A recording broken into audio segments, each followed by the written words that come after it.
This is Hemant. And Jessica. And you're listening to the Friendly Atheist Podcast. If you like what you're listening to, go to patreon.com/Friendly Atheist Podcast. I got it right. Yeah. Take two. We have so many things we want to talk about, so we're going to get right to them. Before we do that, though, I just want to give quick shout-outs to some of the most recent Patreon supporters. Thank you.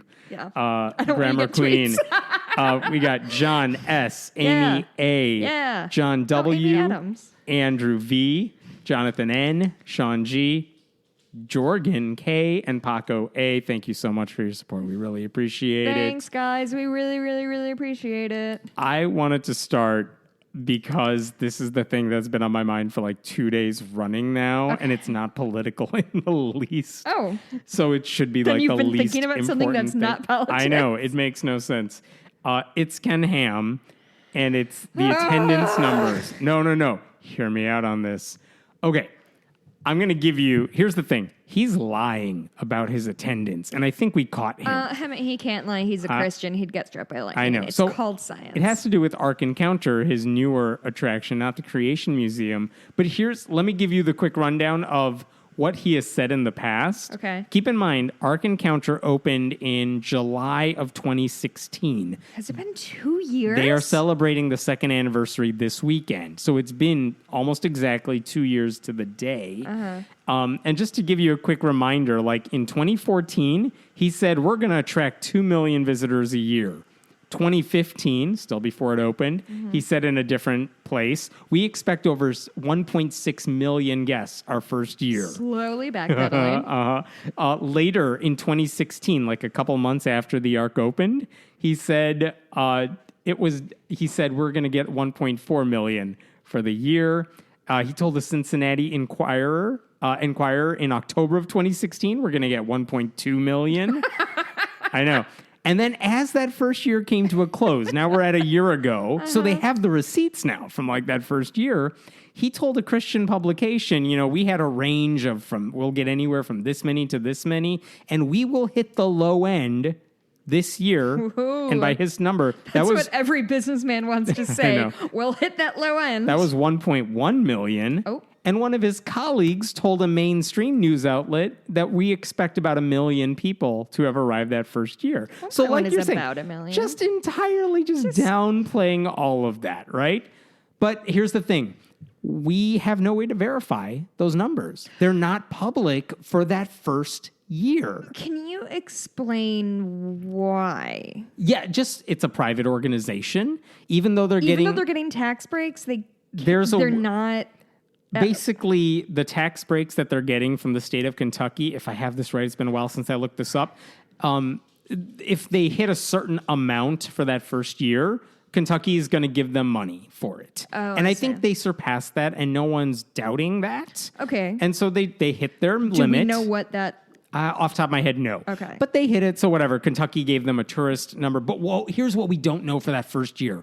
Like month by month, how many people visited? We don't know. We're taking Ken Ham's word, and according to this, the lowest number they gave us at the end of that first year is 1 million, right? That's what we were working off of. Now, an interesting thing happened after that first year. Grant County, where Ark Encounter exists, said, you're bringing people into the city. That's nice. It's not really helping tourism so much, but it's more than we had before, so yay. But we also need more police. We need more fire trucks. We need more emergency services in case stuff happens. And so in order to make sure it's not just singling out Ark Encounter, they basically instituted a rule that said every ticket-taking attraction in the county, you now have to charge an extra 50 cents a ticket, and we're going to take that as a safety fee. And the interesting thing about Ken Ham fought it. It's a long story. They lost. We covered it then. But the point is, much to my chagrin, now they have to pay a 50 cent per ticket thing. And because it's a county issue, because it's a public record, people can get that information. So ever since last July, beginning of year 2 of Ark Encounter, we've been able to get a month-by-month ticket sale number. Yeah. And so anyway... So their estimate was 1.1 million per year? Well, for first year. For the first year. They said 2 million a year forever, whatever. But you would expect, hey, it's a brand new, huge attraction. Right. We're going to start off at a certain number. We're going to get higher and higher for at least a few years. Yeah. And then maybe it'll peak off a little bit. That's the idea. There's an evil dog running around here. She just really likes your recording equipment. But here's what is interesting. This is why I'm bringing this story up. This week, there were 2 news outlets talking about how it's the second anniversary of Ark Encounter. I'm going to read you what they said in the Cincinnati Enquirer this week. The structure, talking about Ark Encounter, opened in July of 2016 and, quote, drew about 800,000 visitors to Williamstown during its first year of operation. Answers in Genesis initially projected 1.2 million would attend. First of all, no, they didn't say 1.2 million. They said a whole range of numbers. Well, they started at 2 million. But 800,000. Where is that number? I mean, the Enquirer is a legitimate publication. They're not just making up numbers here. They would have had to have asked, hey, Ark Encounter, how many people did you get? Oh, 800,000? We'll print that. Well, could that have come from the county somehow? Maybe. Of like this tourism. They're getting it. It's like Chicago says this many people visit per year. I Sure. guess that's but those are coming from, estimates that they could explain it to you if you knew who to talk to. Anything. Yeah, right. But the thing is, they're saying it's 800,000, and I'm guessing someone at Ark Encounter had to have given them that number somehow. Sure. But that's still 200,000 less than their lowest estimate. That's year one. Yeah. That they had 800,000 during its first year of operation. They missed it by 20%. It's not a small... And I want to be clear here, they didn't miss it with giant quote hands. They had the receipts. They know the answer. I'm saying, right? They missed their projected costs. So their projected estimates, they missed those estimates. Yeah, and the only thing I'm harping on here is that $1 million wasn't an estimate. That was after the year was over. Hey, how many tickets do you sell? They said $1 million. Okay. They said that after the receipts were, and now it's 800,000. So that's weird, right? It's weird. Okay, so that's the one thing. That's one thing I don't get. But the other reason is when they were also talking about year 2 in the same article, they said that they would get more people visiting in year 2, right? And that's based on how tourism works? Yes, exactly. And here's the thing. They did? What they said in the article is that this year they have, quote, 1 million visitors during its second year of operation. Think about that for a second. 1 million visitors, but that's what you said last year. Why? So here's my thinking. Here's my conspiracy theory thinking. Maybe they just are backtracking and gaslighting us all and saying it was 800,000 in our first year. And by the way, our attendance went up to 1 million now. We're going up. It's a little revisionist history. Uh-huh. What's the alternative? The alternative is to say, well, we had 1.2 million or 1 million in the first year, and now we're going down in the second year. They don't want that to be the story. Okay. So that's part one of my little rant here. I think they're lying somewhere here about the attendance numbers because their magical first-year numbers have been changing all over the place. Interesting. Okay, here's the other thing. Like I said, the safety fee was initiated beginning of year 2. So in theory, if they say, hey, we got 1 million people coming this year, now we can verify that, right? Mm-hmm. And there's a wonderful geologist who lives in Kentucky. His name is Dan Phelps. He's been great about requesting the public records on all of this stuff. So I can tell you exactly the month-by-month numbers Ark Encounter has had since last July. And I'll spare you all of this, but here's what we know. We have numbers from July of last year till March of this year. Okay. We're still waiting on April, May, and June to round out the year, okay? But in those months, we have the numbers. They're not getting 1 million, okay? Right. They're just not. They're not even close to it. And here's the other thing. On the same day they were telling the Cincinnati Enquirer, hey, we have 1 million people coming, Grant County News, like the local reporter watchdogs, talked to the mayor, and I'm going to read you what... I'm sorry, before I even get to the mayor, here's what the Grant County News says.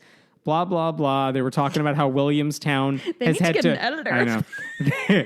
They were talking about how the county has not collected the anticipated amount from the safety fee in 11 months. And they go on to say, The Ark brought in $374,295 in 11 months.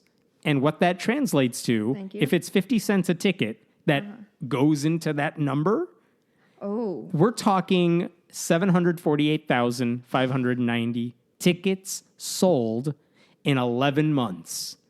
Every month except June. 750,000. Let's make it easy, right? 750,000. They just said we got 1 million for year 2, when the truth is in that entire year except for June they had 750,000. Yeah. Do you really think they had 250,000 people visiting in June? They don't, because June is beautiful in Kentucky. You're right, and that it's should humid and 100 degrees. It's summer break. That should absolutely be their highest month. But just to tell you, in January of this year, when it's not the highest month, they had 13,000 people visit. Yeah, they're not going to add another third of their people coming in 1 month. That's last July, they had 142,000. I mean, there's no way they're getting 250,000 last month. They're making up year 2 numbers. And now we can verify they're making it up. Okay. We're just waiting for the receipts to come in for those last few months of the safety fee. But they're just, oh my God, I'm just pissed off. Okay, so They're making it all up. Okay. No one's visiting the Ark compared to what they said it would be and what the entire county was relying on when they said, oh, sure, we'll give you these tax breaks. Sure, we'll take some of the money people give for taxes and give it back to you. Right. Okay, two quick things. Yes. What, this is the most upset I've ever seen happen. Two quick things. One, because it involves math, and now I'm mad. One thing is I want to clarify, and if you've been listening for the last couple of years, we've talked about this ad nauseum. But the reason that this is important, and this is something that we have been tracking, and by we I definitely mean Hammett and not me, is because this when they proposed this Ark Encounter, it was very much like this is a business thing. This is this is a good, smart money decision for because they have Clark to County. find Clark County? No. Sorry, I was trying to think of what the Grant name of Grant County. Because they said we have to have all this space to build this giant ark, but we want to get it from you. So they're promising. So they got a sweetheart deal in exchange for, hey, we're going to bring all these people and all this business and all these jobs, which later turned out to be only for conservative Christians. Right. They said, hey, give us cheap land, which they got. They said, hey, all the employees, we're going to take a cut of their paychecks and give it back to Ark Encounter, basically. So the company owning it. Yeah. So it's not just pure pettiness on our part that we're sort of reveling in the apparent failure of not failure. They promised Grant County, we're going to do all of this for you if you give this to us. Right. Grant County gave it to them. The people of Grant County gave it to them. And they tried to, it's been shady from the jump. They got this sweetheart deal acting like this was like a Six Flags coming into your town and we're going to bring all this. And then when Grant County said, Grant County said, oh, well, we need this extra money for police, for ambulances, for the support. They said, oh, no, sorry, we're a nonprofit. We're exempt from We're a church. So, we don't get so this has been shady from the get-go. So I just want to make it clear for people who haven't been following this story. It's not just about Ken Ham lying, because we could do that about plenty of things. Yeah. It's about they made a promise, for example. They made a promise to these people in the county. Right. And they're totally being shady about it, and we can prove it. So it's frustrating. Next question is consequences, ? I don't know. Here's what Dan, the geologist, suggested. He's like, again. I love it. He's a geologist. He's fantastic. And you keep name checking him as such. I think he's head of the local I could be wrong. No, he's not a geologist. He could be a paleontologist. Sorry. He's a really good scientist. But I think he's the head of a local paleontological site, whatever the word is. The point I want to make I'm reading Jurassic Park, so I'm kind of an expert in paleontology right now. He was suggesting that the state of Kentucky, since they're giving Ark Encounter a tax break worth millions of dollars a year because they're bringing tourists into the town, maybe the state of Kentucky ought to do an audit of some sort to make sure they're really bringing in the people they say they're bringing in. Isn't that par for the course? Don't companies get audited all the time for Kentucky this reason? is run by Republicans right now, and Ken Ham has gotten a sweetheart deal from the governor. I have another question. Oh. Do you know... That wasn't an at you. That was a Ken Ham. Yes. It was a little bit. It was it was like 10% of me. Yeah. Do you know what's that land? The land that they've built on? Do you? And this, I'm kind of putting you on the spot. There's no reason you would know this. Was it earmarked for something else? I don't believe it was. Did they win any kind of bidding war, or did they sort of take over this?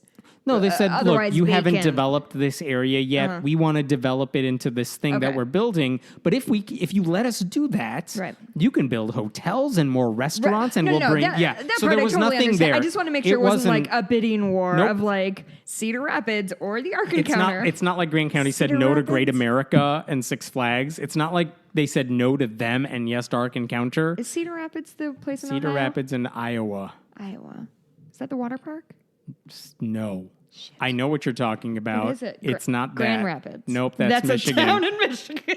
We can move on from the story. Yeah, no, don't text me, please. I don't care. Or tweet me. Let's talk about Mark Harris.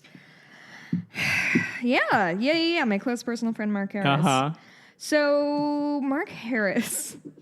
So this is so we're coming up on we're sort of in the thick of primary season, which is I think a time of a thing that most people don't necessarily pay attention to. Midterms, elections always have low turnout. Historically, always have low turnout. But this has been a specifically very interesting couple of years. Since Trump has been elected, there have been a ton of like, what's it when you primary someone? Is that when you primary an incumbent? We just saw it in New York. So anyway, for those of you not in the U.S. who are listening, and I know that's like some of you. Yeah, there's this midterm election, which nobody generally votes in, is shaping up to be a huge turnout. It's the first chance to fire back at Trump. Yeah, essentially, like the sort of short nugget of what it is presidential elections happen every 4 years, and then in midterm years, which would be 2018, a lot of Senate, House, local elections, state elections happen then. So, Illinois, we might get a new governor. And did I tell you I accidentally shook Bruce Rauner's hand? Accidentally? Yeah, it was an accident. And also my friend booed him to his face. So, I feel like it balanced out. It was at the Pride Parade in Aurora. He did not look comfortable there. Yeah. So anyway, so this is us, if we get a majority, which we being the Democrats, get a majority in the House, which is not impossible, but also not a foregone conclusion, we could finally take a stand against Trump and his garbage policies and hold people accountable for their actions and for their words and for their deeds. So that's to say that all of that's to say that this gentleman, Mark Harris, just beat a GOP incumbent in North Carolina, in the North Carolina 9th district. Now, I don't know a ton about this gentleman aside from the fact that he's a former pastor. Do you know anything about his politics? I only know this really cool quote that I found. Yeah, basically, Robert Pittenger was the guy who was in office right now. He's the Republican who represents the district. You would assume he would have it's a Republican area. He should have a smooth sailing in the midterms as well. But this guy, Mark Harris, beat him out by a couple percentage points. It was a super close primary. And this year... Did he run to the right of him? I don't even know if he ran to the right of him so much, even though his views are really conservative. Right. But both guys are conservative. I mean, it's North Carolina. And they're both Republicans, in North Carolina. I doubt their views are all that different. Okay. The difference is that guy's in Congress, therefore he's tainted somehow. And Mark Harris is saying, I'm not one of them, vote for me. Yeah. And he got the Republican vote. He was the first challenger to knock off an incumbent this year. Because he knocked him off earlier this year. Oh, earlier than the New York 12th? Like the one with Ocasio-Cortez from last year? Why did I swing at this that number happened so code? way earlier this year. Okay. It was a big deal at the time just because, the Republican got knocked off by another Republican. Right. Wow, that doesn't happen all that often. Mm-hmm. But here's why this is a story this week. Go for it. So Mark Harris used to be a pastor. And in 2013, which was just 5 years ago, he made a sermon with the following quote. In our culture today, girls are taught from grade school that we tell them that what is most honorable in life is a career. And their ultimate goal in life is simply to be able to grow up and be independent of anyone or anything. He's a Baptist minister, pastor, minister, I don't know the difference. But no one seems to have asked the question that I think is critically most important to ask. Is that a healthy pursuit for society? Is that the healthiest pursuit for our homes? Is that the healthiest pursuit for our children? Is that the healthiest pursuit for the sexes in our generation? So is it healthy to tell young girls that they can have a career? That's what he's getting at. Which is... Is it good for us if we tell girls they can be anything they want to be? Like, what the hell? I mean, obviously, I think his answer is no, right? I think that's the implication. Is that what he's trying And to get us the to? same guy went on to say in the very same sermon, or actually he said this earlier in the sermon, Yeah. When he's talking about women and how the Bible describes women, only one title is given to a woman in all of Scripture, blah, blah, blah. The title given to a woman is helper. Which is cool. Yeah, like it's one thing. This guy is anti-gay rights, anti-marriage, anti-gay marriage. He's anti-abortion. He holds all of these conservative Republican views, Yeah, which, by the way, not even an issue in the campaign because you expect a conservative Republican to hold those views. From North Carolina, yeah. And the for reason sure. we know about this sermon is because a Democratic Political Action Committee, basically doing opposition research in that district, pinpointed this sermon as like, wow, this is crazy even for Republicans. This is something that today ought to be discussed and debated, and people should know that this guy feels this way about I women. thought you were going to say ought to be disqualified, and I was like, Oh, lol, well. no. I mean, it should be. It's not, unfortunately. So I'm always fascinated by the I think I come from a place, and maybe you do too, that like I grew up in very much a liberal bubble, and so I deal with more like passive sexism than like outright should women leave the home in the first place thing.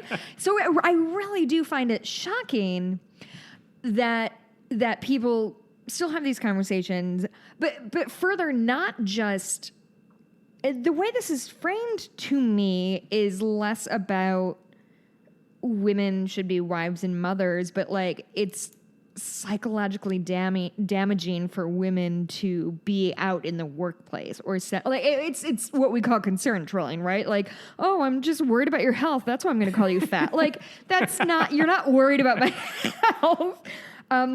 So this sort of like faux, like, oh, I just want to make sure you're your happiest person. Right. I'm just doing women a favor, Right. says this pastor. And again, and I think this is something that I could harp on for every podcast for the rest of time, is if men wanted, if the GOP wanted women to have the opportunity to stay in the home, or a parent have the opportunity to stay in a home with kids, and somebody's there with the kids and raising them and keeping your home happy and dog hair free, unlike my particular home, then they would be fighting for fair wages and all that stuff that would allow single income families to exist again, which to me, it feels like they barely do. Not gaslighting women into telling them that they're unhappy going to work. I don't know. It's really Again, frustrating. This is hard even for Republicans to defend, which is why this is becoming a story now, because the Democrats are looking for any reason to get on this guy. Yeah. But the most interesting thing I found about this, which I didn't see reported anywhere, was that the video that American Bridge, the Political Action Committee, the video of that sermon, the audio they released, even though this whole story about what he said in the sermon just went up like yesterday or the day before, they have this video on YouTube unlisted from May 9th.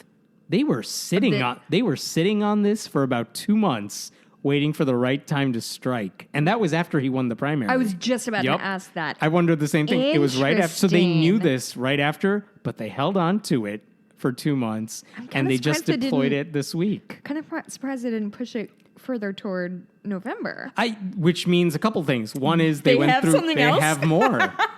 Yeah. But let's let this thing fester for a while and let's see if it gets anywhere. Yeah, right? I mean, That's the thought. And it makes sense. Like, in this day and age, if you're a pastor and everything's being recorded, like, you have, like, if you or I ran for political office, our opponents would have hours and hours and hours of like garbage that we've said. I have no doubt that the political action committee was like, okay, well, what do we know about this guy? Mark Harris. Good luck Googling that name. But That's a good point. But he's a pastor. Well, then he has sermons. Let's look through them because, again, it's a gold mine. Let's look through and let's see if there's anything and he he's said. Baptist, which tends to, they're pretty hard line. Yeah, they're usually pretty conservative. By the way, the CNN, who broke the story as far as I know, if I'm wrong, but they reached out to the campaign and said, hey, we know you said this, so before we could put out our article, do you have any response? And the spokesperson for the Mark Harris campaign said that he has a proven history of working alongside women and men who view the world very differently than he does to strengthen his community and for the greater good, and that he, quote, doesn't feel it's necessary to defend the statements from Scripture. Which is basically a way of saying, like, I have Jewish friends and I work with women and stop asking me about this. Yeah, and he referred to women's core calling, which in his view is being a wife and mother. Yep. And so it's not that you can't work outside of the home, but that's not what you're meant for. Also, if we have any listeners who are North Carolina 9th District, which I don't know exactly where that is, but the Democrat running against him, he's a Marine veteran, a businessman. His name is Dan McCready. And they haven't had a Democratic representative since the 1960s. So if you are in that area, up and at 'em, my friends. Yep. Let's talk about Scott Pruitt, because that was a story. I actually don't want to talk so much about him because he's a disaster for the EPA. The only thing I want to bring up about him, and forget his corruptness. It's Friday evening. It's late. It's super late. This is Friendly Atheist nights, my friend. It's 10:45 Friday the 6th of July, 2018. He just resigned today. Much to my Was it today? Yesterday. And he actually submitted, I think it was hours after Trump tweeted out that you're not working here anymore. He sent Did you Trump read the a resignation letter. It says blessed. He's been blessed. I'm blessed to work. Did he say hashtag blessed? He did not. Okay. But he said it 4 different times. But this is the line that really got some eyeballs. He was saying this to Trump. I believe you are serving as president today because of God's providence. I believe that same providence brought me into your service. If that isn't an argument against God's existence, I don't know what is. Like, you're president because of God. Isn't it fucking fascinating that, like, Trump is there because of God's will, but Obama is there because of Satan? Question mark? Pretty much. He's the Antichrist. I mean, and the thing is, like, okay, God put Trump in office, apparently, and God put Scott Pruitt as a cabinet member. Like, God helped Scott Pruitt destroy a world through his deregulating of the EPA that God himself created. And God apparently is fine with scandal after scandal. Like, what is it? What is Scott Pruitt saying? Stewardship, have you heard of it? Yeah, stewardship of the world that God gave you is not gutting it of its resources and just ruining it. If you're a good Christian, you would know that Jesus Christ is coming back within our lifetimes. So who gives a fuck about the whales? That's right. I don't actually have more to say about Scott Pruitt. I just thought it was so weird that this guy says, I want to thank God basically for you and thank God for me. And yay, I'm blessed to be here. Even though you're leaving on this like raft of corruption and polluted water that you created. His corruption was... It would have been laughable if it wasn't so horrifying. Like it was stupid shit that he was doing on top of the actual horrible shit. Yeah, and I think I will say, and I am guilty of this as anybody, but I think I certainly got pulled into his like weird scandals about like him wanting to be attorney general over Jeff Sessions, and he asked Trump, as opposed to like what I should have been focusing on, which was like, you know, we need the environment for breathing and stuff. Right. But he spent thousands of dollars on pens and tried to get Trump's mattresses from hotels. Ew. Yeah, I know. Ew for life. Yeah. Gross. There is this story. I kind of am going to miss him, though, because he felt like... No. He just felt like an easy punchline. Like, hey, guys, you know what corruption looks like? It looks like this guy. Like, look at the Scott Pruitt...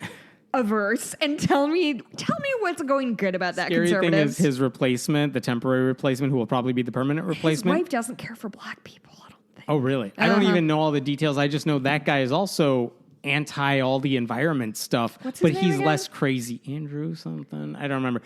Like whoever's going to take over is Scott Pruitt's clone minus the stupid scandals. Like it's just no, as he's bad just and bad. harder to like hopefully Andrew with Wheeler? Wheeler, there we go. Yeah, he's just as bad when it comes to the deregulation and anti-environment stuff, but he might not like do all the crazy stuff that we want to laugh at. But Right. and it's harder to pin down a smart corrupt person. Like Trump is stupid corrupt. Correct. But like there's a lot of smart corrupt people that are surrounding him, and it's harder to pinpoint, like try to nail them down on stuff. Yeah, I'm trying to find his wife. Definitely did something hella shady. While Like, I you were wanna say finding that she out, dropped an N-bomb or something. that sounds familiar because I read something about that. But Okay, you tell me while you everything. were talking about that, let's go to Arkansas. This is the place that has the Ten Commandments monument outside the state capitol Sure, building. with what's his face? With State Senator Jason Rapere, What the I guy like who about put this it up. podcast, I can just say what's his face and have it roll. I got you covered. Here's the reason I bring it up. Remember that the first time Rapere put up the Ten Commandments monument, there was this guy who drove his car into the monument the first night it was up. Yes. And he said he was a conservative Christian. He's a born-again Christian, self-described Jesus freak, and he didn't like a government telling him what to worship, even though he agreed with the Ten Commandments. So he drove his car into the thing. Yes, didn't he also have he had some mental? Well, yeah, illness so that was the stuff. question, like, what do you prosecute this guy on? Because he did vandalize what was at the time state property. And what happened, the guy's name is Michael Tate Reed. He did the exact same thing in Oklahoma a couple years ago, and then he, like, drove to Arkansas and did it there. Cool. What happened is that a few months ago, a judge said he's unfit to stand trial for felony criminal mischief because of his mental state. But they also wanted to figure out what's going on. And more recently, the judge, like last month, the judge acquitted him of any wrongdoing because of his, quote, mental disease. He had to spend a month in a state hospital so they could evaluate him. And this week, they let him out. They said, you got a clean bill of health. You're good. Go home. There's a few stipulations with that. He can't drive. He can't drink or do drugs. There are people who are supposed to monitor him, things like that, but he's free. And so naturally, this is what I found interesting. A local news station was like, we got to talk to this guy if he's free. So they did. They Okay. caught up with Michael Tate Reed and they did an interview with this guy. And basically they wanted to know, like, is this guy really insane? Or like, is he fine now? And if you watch the interview, I don't think it's really clear. This is not I'm not making a diagnosis here. It's just like, oh my God, this guy could do the same thing again if he finds a way. And here's what I'm basing that off of. When they asked him, like, well, why'd you do it in Arkansas? He said, God called me to destroy the monument after we heard about the statue. I felt a huge pressure come over me, and I heard it inside. Destroy it tonight. Oh no. He's saying this now in Do you know hindsight. he was diagnosed though? No. He also said he doesn't regret the decision. He did the right thing. He's not saying he would do it again. He just doesn't man's regret it. sick. Here's the scary part. At the very end, and they had to subtitle this because it was hard to hear in the local news station. When the reporter asked Michael Tate Reed, are you called, since God called you to do it that time, are you called to do anything right now? And what did Reed say in response? Oh God. Just get ready. This man is mentally ill. I and literally- he needs to be. I reached out to Jason Rapere and I'm like, hey, this guy said this. Do you have any comment? Because I'm writing about it. And Rapere, without going into any details really here, basically was like, what do you think of this guy? Thinking I might know something. I told him, I'm like, I don't know this guy, but that statement's really weird. And remember, when Jason Rapere put up the monument once again, he put 4 concrete barriers around it last month, precisely to stop someone from driving into it. But the way Reed was acting in that interview is like, I'll find a way. I don't know. That's what it came off to me as. Yeah. Just to be clear, I'm not advocating that. That's a horrible idea. I hope he doesn't do it. There are 2 separate lawsuits right now trying Right. to take down that monument. That's the right way to handle this. I don't want to see the monument destroyed or vandalized because it's just you're giving the other side ammo. Yes. Do it the right way. First of all, I cannot find anything on Wheeler's wife, so I may have read something else. So I Okay. want to go ahead and redact that. I can't even find evidence that he has a wife. I may be mixing up white dudes in government again. But the other thing, to your point, yeah. I think that we can never make it clear enough that we do not advocate violence or destruction of public property. It's like you said, there's ways to go about doing this.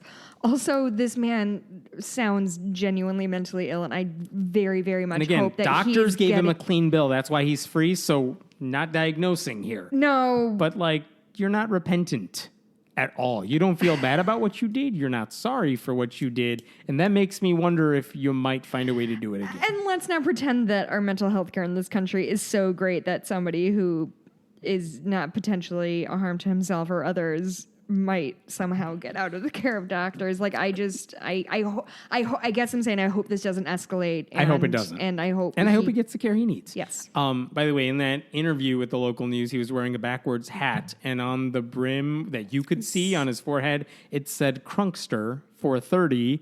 And I was like, what the hell does that mean? Is that a reference to something I'm missing?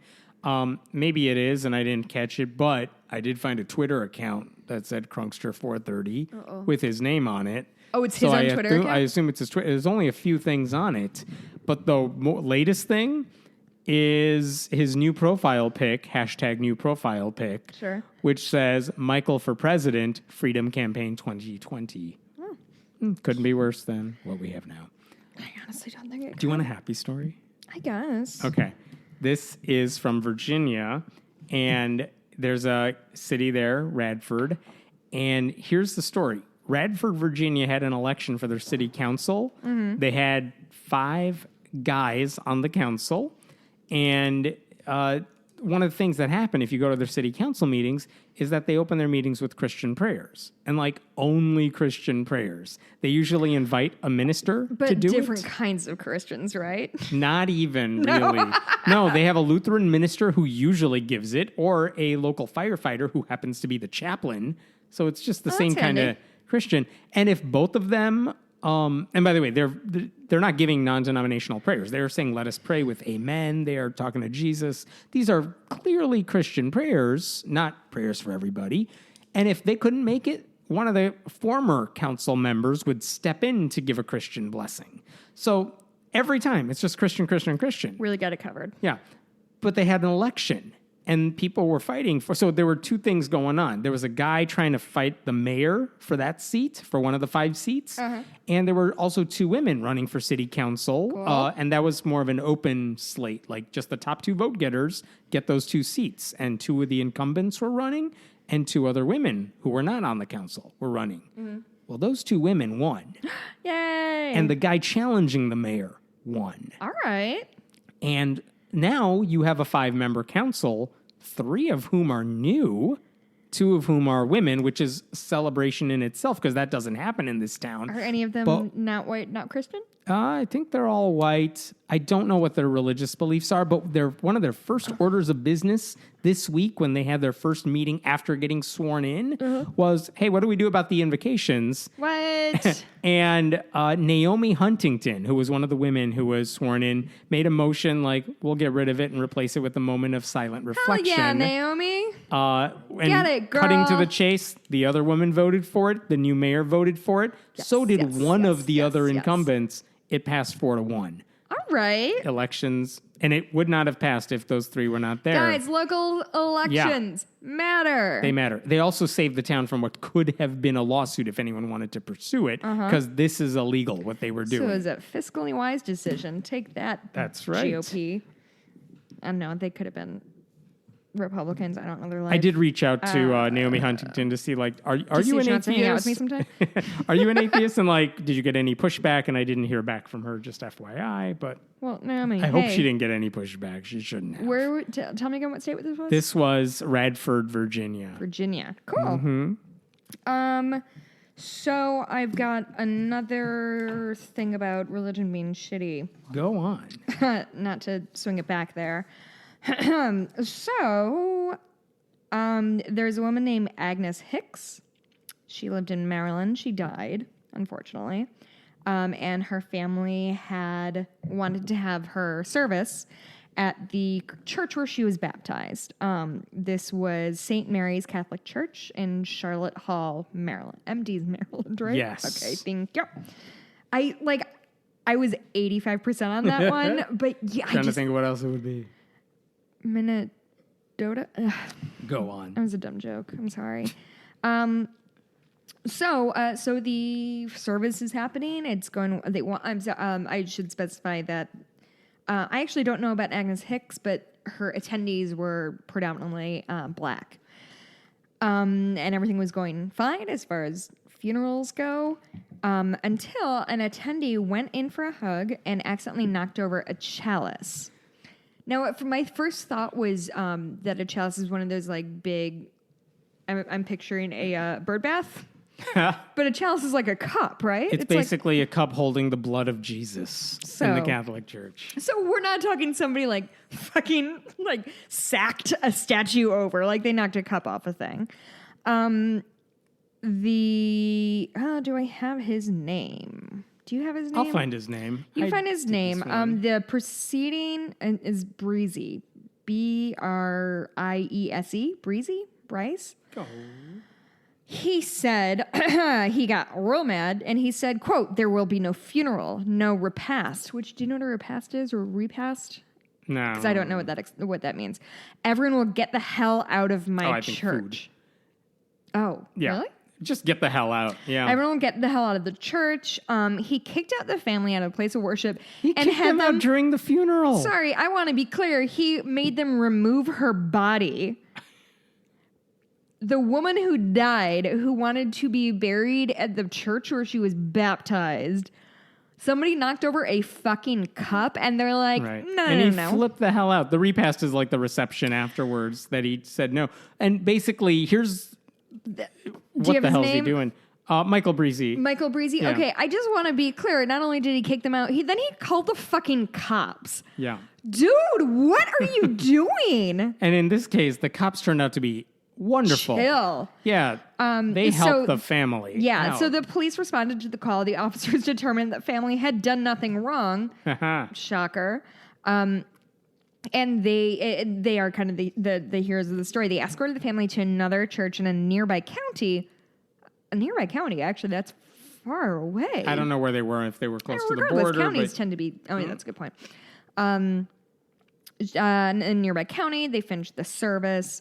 The Archdiocese of Washington issued a statement saying, quote, what occurred in St. Mary's Parish this morning does not reflect the Catholic Church's fundamental calling to respect and uplift the God-given dignity of every person, nor does the incident represent the pastoral approach the priests in the Archdiocese of Washington commit to undertake every day in their ministry.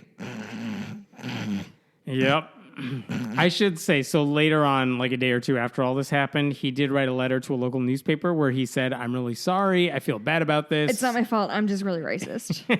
He said, "I am profoundly sorry for my words and actions." Stop calling the cops on black people for living. It's honestly getting, like, it's funny a little bit, but it's also, like, fucked What I just don't get what... I don't know if he's just, like, something small happened and he snapped, or he genuinely, like, maybe he thinks they did it on purpose. I don't know. Sounds like dickweed to me. Yeah, or he was just acting like a dick. I don't know. But anyway, he feels bad according to the letter he wrote after the fact. Well, if he feels bad, then... Now, and the good news is that the police, like you said, it helped them. They helped the family get the body to a different place. They did a funeral elsewhere, which went fine as far as funerals go. Yeah, but again, I feel like it's like a wedding. Like, tainted. It's like in the sense that you get one shot to do it right. Don't screw this one up. Yeah, no. And this guy ruined a really important day. That's this guy's a straight up dick. I do want to bring up the Supreme Court picks that are coming up. Trump is supposed to announce it Monday. He'll probably tweet it out whatever days before. There are 3 candidates that I've heard on a short list. There's one I want to bring up because she at least has more of a connection to all the church, state, religion stuff. And I genuinely think she's the one he's going to pick. Amy Coney Barrett is her name.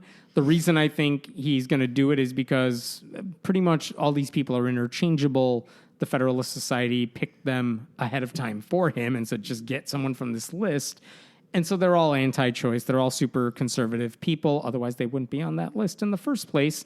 And I think if you're thinking, let's overturn Roe v. Wade, let's block abortion as much as the Supreme Court can, I think a lot of Republicans are like, please make a woman do it instead of just five guys on the Supreme Court. At least optically, it would be better if they had a woman doing it. Anyway, so that's why I think he's going to go with her more than any other reason. Sorry, I almost choked because I just got so mad. So they know how bad this is. They know how bad it looks. They don't give a fuck. They're care interested in about the their goddamn optics. Yes, not about the actual issue. Fuck these dudes. Oh my Christ. Here's what you need to know about Barrett, though. And there's a couple issues. Here's why, besides that, here's why they might like her. She graduated from a non-Ivy League school. So that looks good for the unelite. Did she go to Notre Dame or somewhere else or something? But she taught at Notre Dame. She is super Catholic. We'll talk about that in a second. She lives in Indiana, which is not the coasts, and you know how much Donald Trump hates, even though he lived in New York. And also Indiana's where Joe Donnelly lives, who's a senator, who's a moderate Democrat, who's up for re-election. What's this girl's name? Amy Coney Barrett. Okay. And Joe Donnelly is going to have to cast a vote, and it's going to look really bad if he says no to the hometown judge. He can do whatever he sees in his heart. Amy Coney Barrett worked for Antonin Scalia. When she worked as a law professor at Notre Dame, where she taught for a number of years, she signed on to a letter that said Notre Dame shouldn't cover contraception for students. So because that's an abortifacient or something. She didn't want that happening. She's 45? Yep, she'll be around forever. She's 45? All the other guys are 40s too. The other two that they're going to pick. Here's the religion angle to this story, though.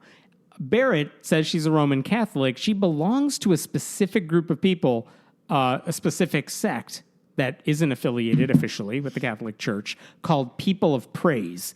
And here's the thing. We didn't actually know that. She got confirmed last year to the Seventh Circuit Court of Appeals, which is kind of the step you take before the Supreme Court. So it happened really recently. And when they were asking her questions based on things she had written in the past, here's the thing that some of the senators picked up on. In 2005, as a law student, she co-wrote an article where it's actually an interesting article, but she was basically saying, what should you do if you're a Catholic judge and you have to do a death penalty case? Because the Catholic Church opposes the death penalty. Do they? Yes. But the law says maybe that's a legitimate option. And so the question that she was trying to answer in this paper is, what should a Catholic judge do? Your options are, recuse yourself from the case completely, or do you say, no, I'm saying no to the death penalty here, but that might be circumventing the law as written. And basically, one of the things she wrote is that we believe that Catholic judges, parentheses, if they are faithful to the teaching of their church, are morally precluded from enforcing the death penalty. In other words, we don't care what the law says. You can't do it. She also said the judges should, however, conform their own behavior to the church's standard. Perhaps their good example will have some effect. So basically she's saying, look, you're a Catholic judge. Find a way to not support the death penalty in that position. And so when she was getting confirmed to the Seventh Circuit, Senator Dianne Feinstein, liberal Democratic senator, said something that conservatives jumped on. She was trying to make the point that I don't think you could separate your religion from your ability to do your job. Did this happen with Bernie too?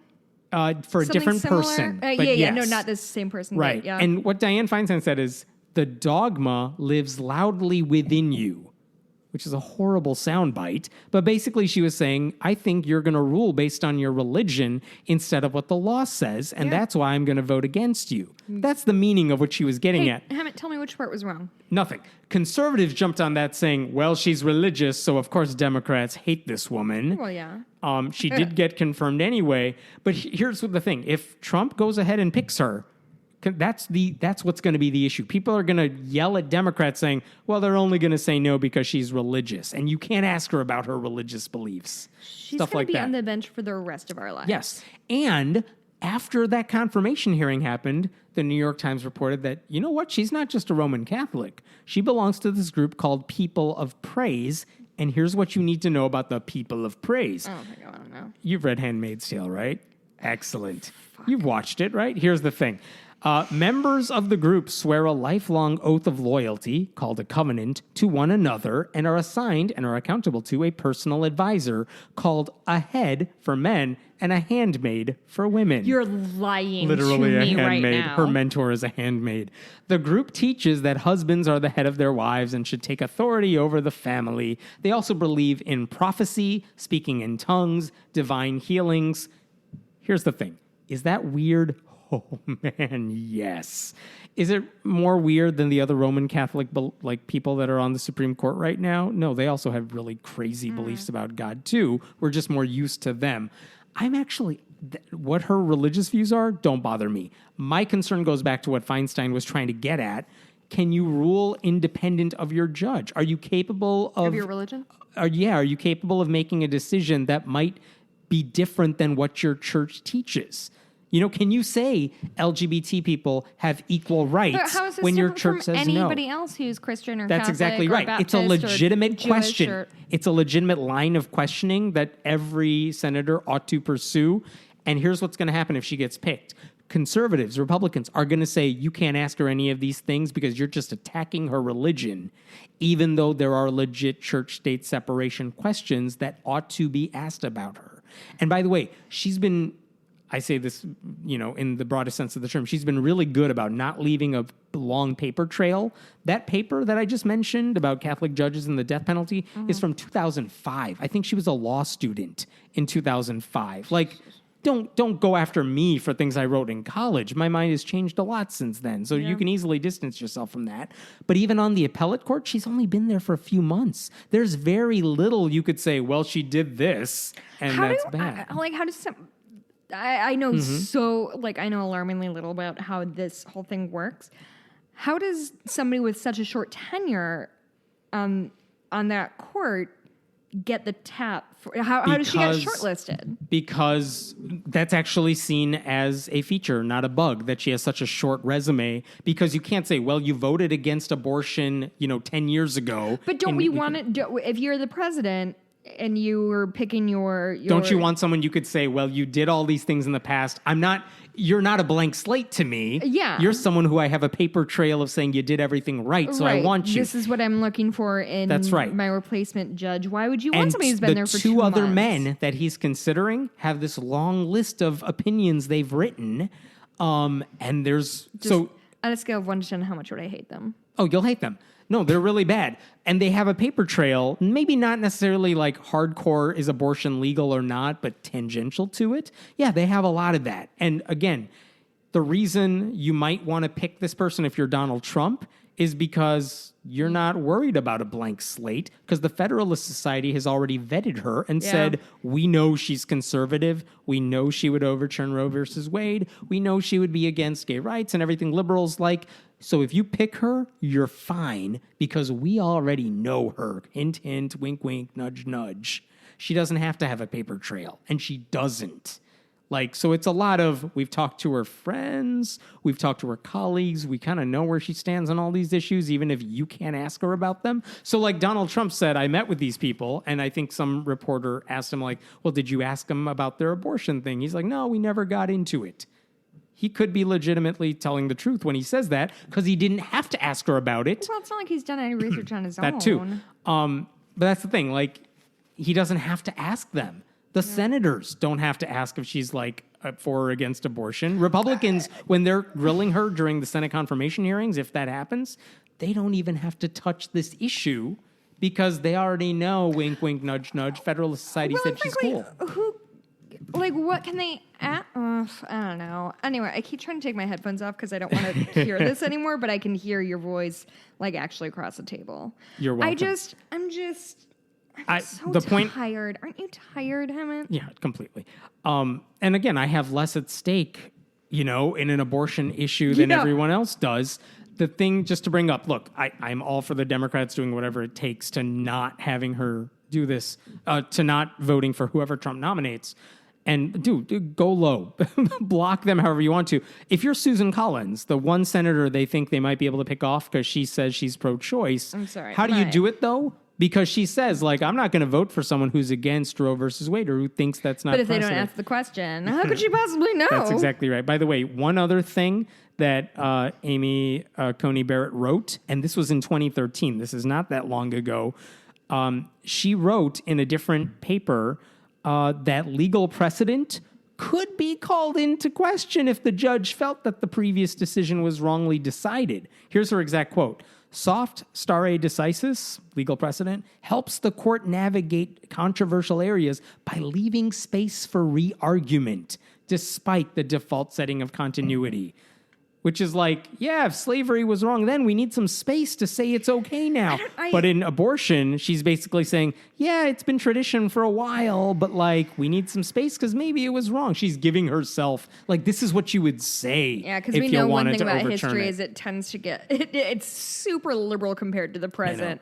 If you're a Democrat trying to get Susan Collins to change her mind, or you're a citizen of Maine trying to call Susan Collins, Jeremy, she is against. Barrett is against contraception access because she signed off on that letter at Notre Dame. She's against abortion rights because she's a Catholic and she's on the Federalist Society list. And she's against legal precedent, which Collins says is a big deal. Like, there's ample reason for her to vote against this choice. I'm sure this is who Donald Trump is going to pick. There are two other options that are like on that short list. And those two people would also be bad, but for different reasons, even though they're all conservative. But as far as religion goes, this is the one that actually has this is the one all the religion reporters have written about because she has a history with that. She would be bad. They would all be bad. But like specifically, this is why I just wanted to bring her up because I think she's going to be the pick.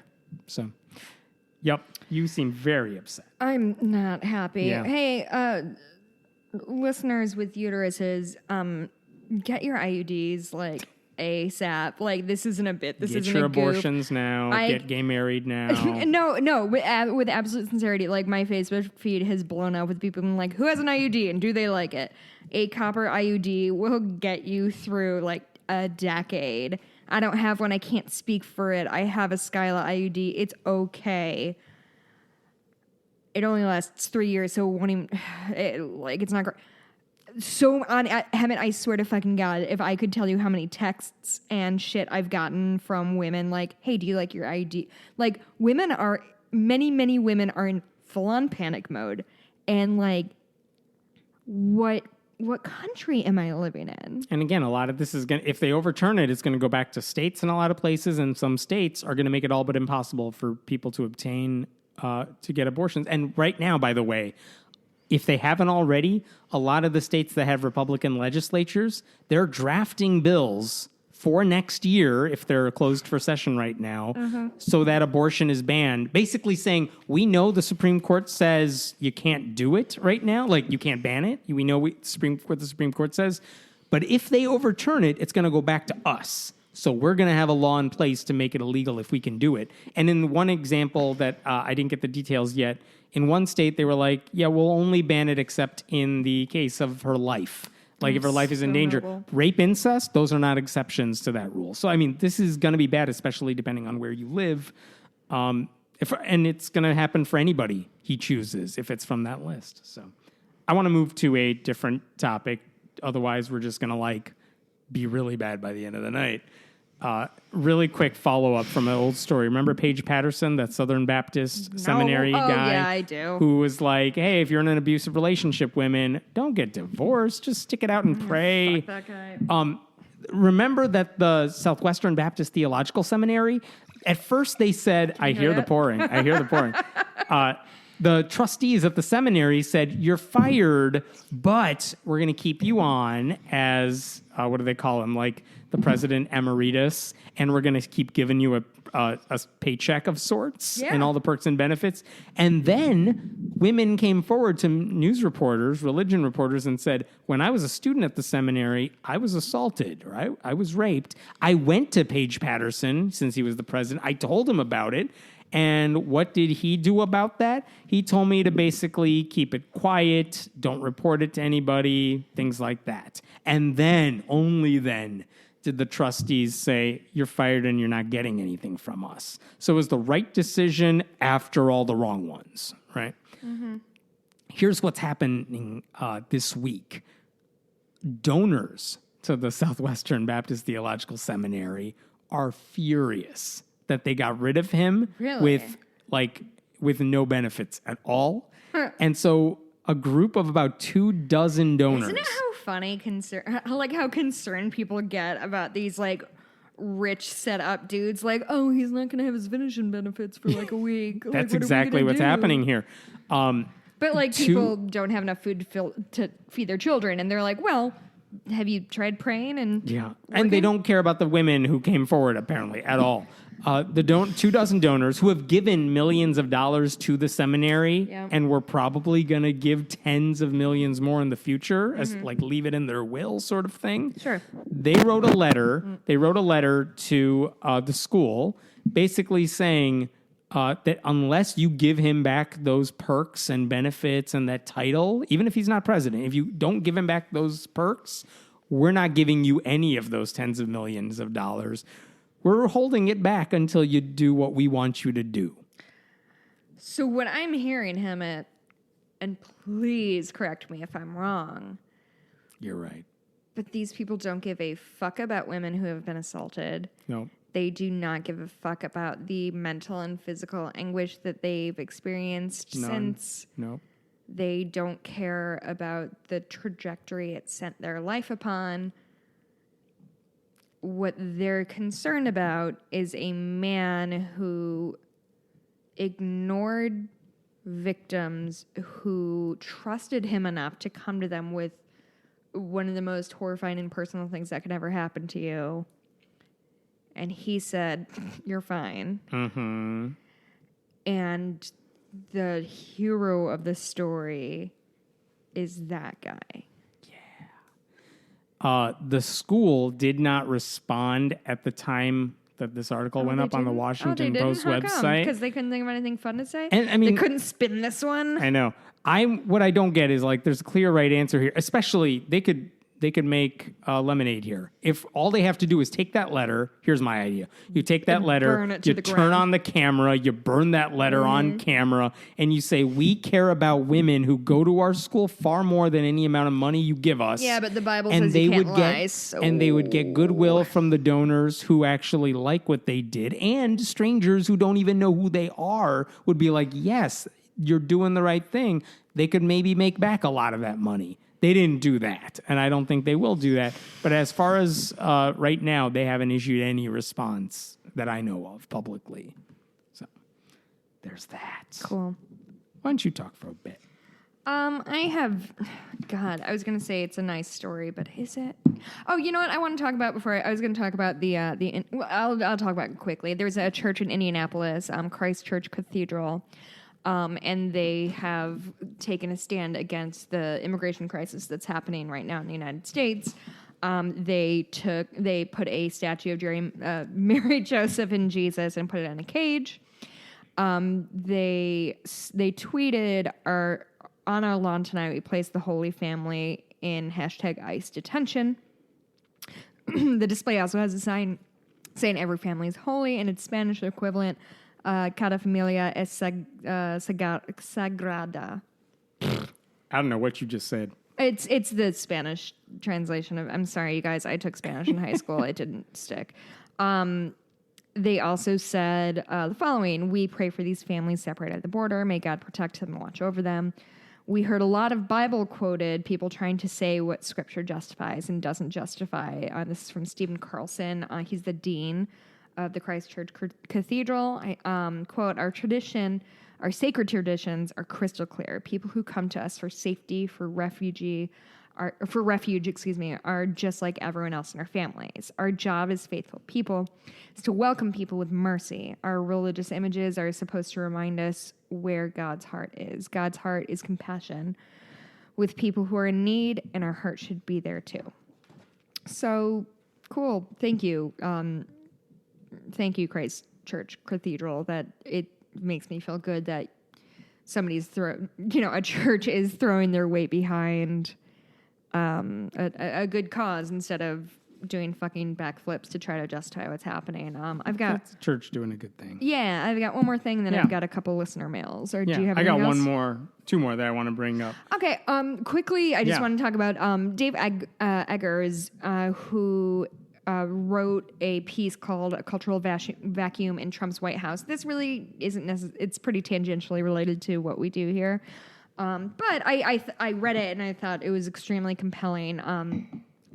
Essentially, he digs back into really since the Reagans in the White House, there's been a tradition of welcoming artists of all kinds, whether it's poetry and whether it's music. Reagan specifically had a musical event a couple times a month. And Obama had artists every week. Right. And I think awesome. They harped on Reagan a little more for Hamilton, Lin-Manuel Miranda, gave the opening song that's in Hamilton. Mm-hmm. He delivered that as slam poetry on a night they celebrated slam poetry. If you've never watched that, that's amazing. It is one of my. It's. I have a handful of things that I watch when I'm sad. One of them is Carole King and Sarah Bareilles singing a duet at the Grammys. It makes me cry every time. But one of them is Lin-Manuel Miranda performing the opening of Hamilton at this slam poetry night, and he opens with before anyone knew what Hamilton was. This was 10 years. This is 2009-ish. Mm-hmm. And he said he went up on stage with him and his pianist / composing partner, whose name I don't know off the top of my head, and said, I'm working on this new project. And he was known for In the Heights. That was really what he was known for, which is his first musical. And he said, I'm writing, and he was only planning on doing an album. I'm sorry, you got me off on a tangent. And he says, I'm planning on writing this album, this sort of mixtape about, the most gangster guy I know, the first Secretary of Treasury, Alexander Hamilton, and everybody laughs and it's good. And then he just starts on. And he said it's from the perspective of Aaron Burr, and this is who he is, blah, blah, blah. And he starts going, and within 15 seconds, everyone's like, oh, fuck. It's incredible. He looks like a tiny baby person. He's so young and just so nervous. And is incredible. The point Eggers was making is this happens all the time. This happened all the time in Obama's White House, and it happened with Bush, and it happened with Reagan, and everybody else. Yes. And can you remember the last time there was you literally can't Donald because Trump's it's never White House? happened. Right. He went through different people. Clinton's brought Aretha Franklin and there's a ton. I think he also mentioned, because I remember reading the only people, the only musician that's been in the White House is Ted Nugent and maybe Kid Rock or whatever. But I mean, those were not. And they weren't for performances. Right. They were because you're the only people who like me. So Eggers said some very. I'm a person. Not this is unique to me. I think art is such an important piece of our culture, and that I kind of grew up, and we both did. In the 90s, when arts funding was kind of getting slashed, VH1 Save the Music was a huge thing for me growing up. I think I donated my trumpet that I played for 2 years to arts education. And all I knew is I loved to sing and dance and do all that. And as I've gotten older, my understanding of the impact of art on our culture has broadened, I hope. And so this was something that of all of the egregious garbage that Trump has thrown our way, this didn't even cross my radar. But Eggers wrote a piece that I found super compelling. And I'm going to quote from his piece. He said he does not have time to read books. Lol. Quote, I read passages, I read areas, I read chapters. Outside of recommending books by his acolytes, Mr. Trump has tweeted about only one work of literature since the beginning of his presidency. Do you know which one it is? No. Fire and Fury. Of course. So this is the part I wanted to get to. Every great civilization has fostered great art, while authoritarian regimes customarily see artists as either nuisances, enemies of the state, or tools for the creation of propaganda. Anyone who makes you think. The Soviet, a Soviet leader said the highest duty of the Soviet writer, artist, and composer of ever creative worker is to fight the triumphant ideas of Marxist-Leninism. And this, I think, really struck me in the feels. But with art comes empathy. It allows us to look through someone else's eyes and know their strivings and struggles. It expands the moral imagination and makes it impossible to accept the dehumanization of others. When we are without art, we are diminished people, myopic, unlearned, and cruel. And I just think that's an extraordinary summation of what art means to people. I think that art, he puts it very well, that art allows us to see through other people's eyes. And somebody who is entirely unwilling to do that is somebody who I would argue is more or less without empathy. Or at it's hard to develop empathy when you have no Thank art you. That's a in your much life, better way when to you put don't it. read. Like you don't When you can't imagine yourself in someone else's priority. shoes. Yeah. Like, isn't that kind of the beauty of reading? Yeah. Like, oh, I know what your life is like now Yeah. because I can. I know what The Handmaid's Tale is like because it's my life right now. I'm getting fitted for my red dress now. I'm gonna tell you this story because I think it's important. I'm gonna tell you this too. I wrote an article about this for my site. It got like no views. It got no comments. So you want to blow it up on this podcast? That too. Well, I'm saying like this happens every time. I know it's an important issue, and I know those kind of technical, detailed stories don't get anyone paying attention. And I would argue which you're is why I want to very do good this. at seeing the forest for the trees. You're very good at finding the sort of like. Bad for clicks, but I try. No, but this you're because you. it's not clickbait. It is this Right. little thing matters. And that's why I want to bring this up, because this is not a small detail. This is a big freaking deal. And I'll try to make it make sense if you don't really follow legal proceedings or anything. And I'm not a lawyer, but okay, here's the deal. But he's married to one, so basically that She makes doesn't him do a this lawyer. stuff at all. So it's all good. He's But here's the thing. technically Okay, a lawyer. here's the story.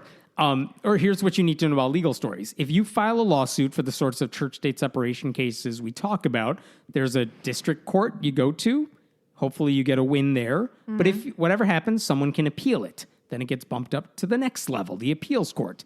And a group of 3 judges in your region will take a look at your case and they'll rule on it. Hopefully they'll rule in your direction. But if the losing side doesn't like it, before you bump it up again, you could say, hey, everyone on the appeals court, all like 15 of you, I want you all to look at the case that 3 of your colleagues looked at, and I want all of you to give it another go. Mm-hmm. And sometimes they say, yeah, all right, we'll all take a look at it again. And the court decides? The 3 or the court is a the collective? entire court as a collective says, we'll listen to it again because it was a 2-1 decision, and maybe we want to take a look at this. And if that fails, you can go to the Supreme Court. Maybe they'll look at it too. Sometimes you could jump right from one level to the next without asking the full appeals court. But okay, here's where I want to get with this. There was a story, I think we mentioned it on this podcast, but the version of it is in Rowan County, North Carolina. This is a county where they had Christian prayers at virtually every meeting. And there was a lawsuit over this. Basically, it went up to the appeals court at some point, and what did the appeals court say? Like, no, you can't do that. It's illegal. You can't have Christian prayers at every meeting. You got to give other people a chance. They had a Supreme Court ruling about this years ago, Grease v. Galloway. Yeah. You got to let everyone speak at some point here. The losing side asked the entire Fourth Circuit, can you look at this again? And what did the entire Fourth Circuit say? They said, no, it's still illegal. Go away. Stop asking us this question. So the losing side, the Rowan County commissioners, they asked the Supreme Court to weigh in. So anybody can just if you have the money to do the paperwork and the lawyer's willing to do it, it's costly, but you could ask them. So it's almost like our democracy is sort of dependent on people having the funds Yes. to... Okay. And what did the No, Supreme Court do a couple of weeks ago? They said, we're not looking at this case. It's settled. When I did that noise, I did double birds You because did. I'm a badass. So basically, and that was great news. The Supreme Court said, we're not going to look at this case. Yeah. You need 4 of the 9 justices have to say, we'll look at it. They Okay. did not have 4 to say there's Did they anything. have any? You don't know. We don't know. But not enough of them said, we want to look at this. It's been settled. You deal with it. Okay, so great news, right? Here's the other side of the story. And this is the thing that I didn't catch when it happened, but it happened. There was another story very similar to this, and it takes place in Michigan. And basically, there was a Jackson County Board of Commissioners in Michigan. They were doing the same thing. They were having Christian prayers at every meeting.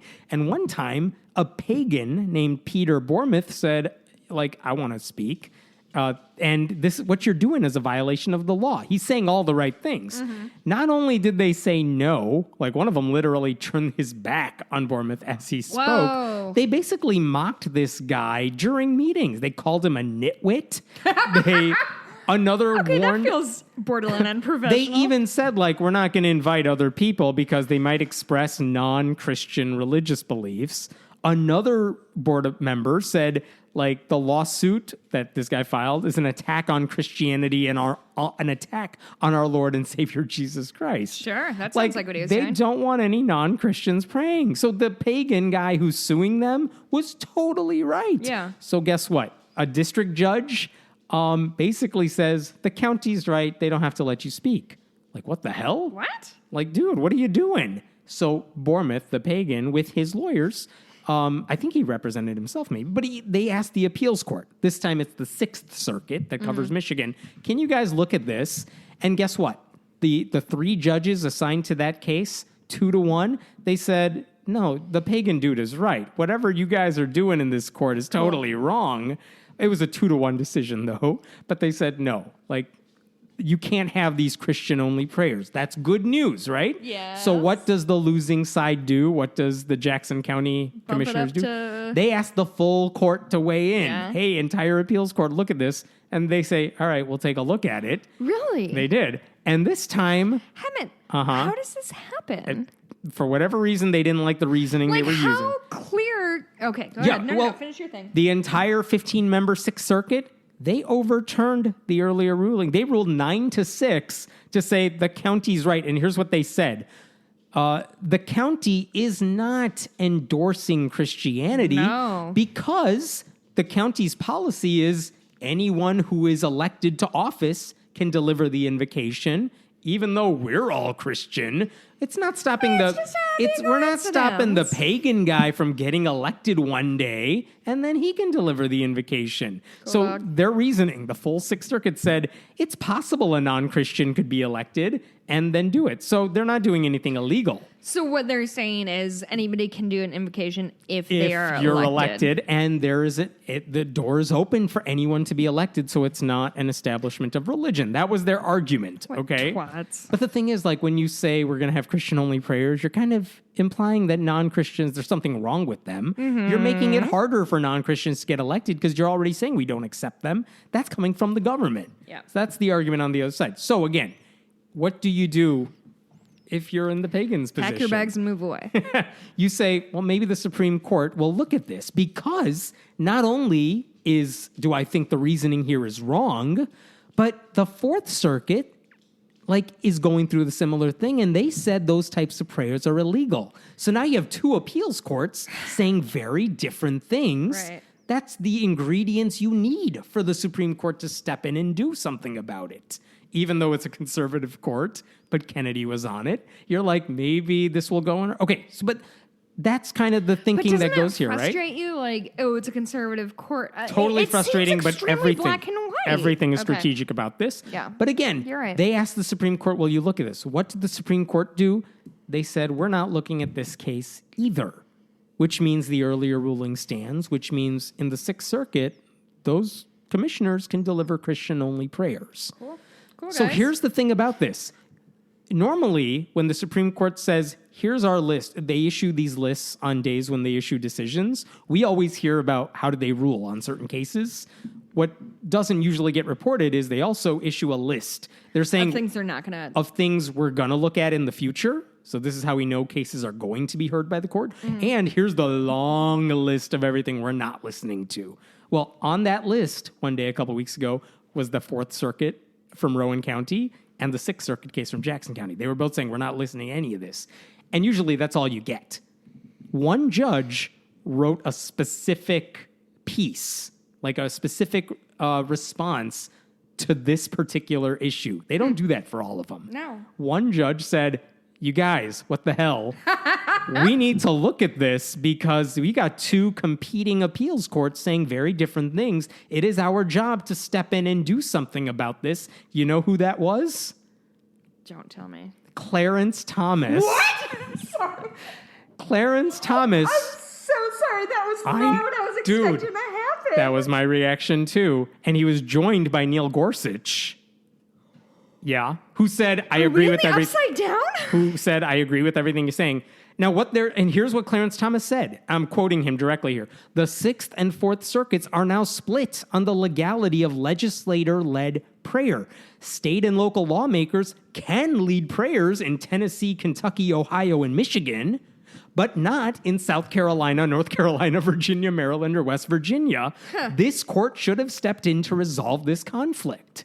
Yes, he's totally right about that. Now, had they listened to it? How big are my eyes right now? Had they listened to it, I don't think they would have voted in the favor of church-state separation. They would have said all the prayers that these people want to give are okay everywhere. Cool. They would have said the that. Supreme Court. We would not have liked their decision. But he's right that they needed to fix this issue because maybe Kennedy would have said something. You know what I'm saying? Like maybe a fifth vote would have said something different. So it's like, I'll give props to Clarence Thomas. Like, he's right to kind of say, I wanted to hear these cases, but like not enough of my colleagues did. Interesting. So we're not doing it. Thomas and Gorsuch? I know. Interessante. But here's the thing. Right now, we're at a situation where in some parts of the country, Christian-only prayers, more or less, effectively, are legal. And in other places where it's clearly not legal. Right. And there's no way to resolve that unless the Supreme Court steps in. Issues, my dude. Right. That's what But that's what the GOP Supreme Court's believes. supposed to resolve, and they punted this time around. Yeah. Yeah, Maybe. that's kind of disappointing. I would Anyway, have liked that's why I thought this was a big deal that kind of didn't go noticed, and like no one read it on my site. But it's a big deal. It should. I have one more story that I want to bring up. It's a quick one. That's fine. But it's also an important one because I'm seeing it more and more, especially during Pride Month. Did you also got no clicks on it? No, this one got clicks, and I'll tell you why in a second. There was a Pride parade taking place in the Philippines. And one of the things, this was like number one on Reddit for a day. It was the fact that in the middle of this Pride parade, you had a bunch of Christians holding a sign, big sign saying, I'm sorry. Did see that. And it said specifically, we are here to apologize for the ways that we as Christians have harmed the LGBT community.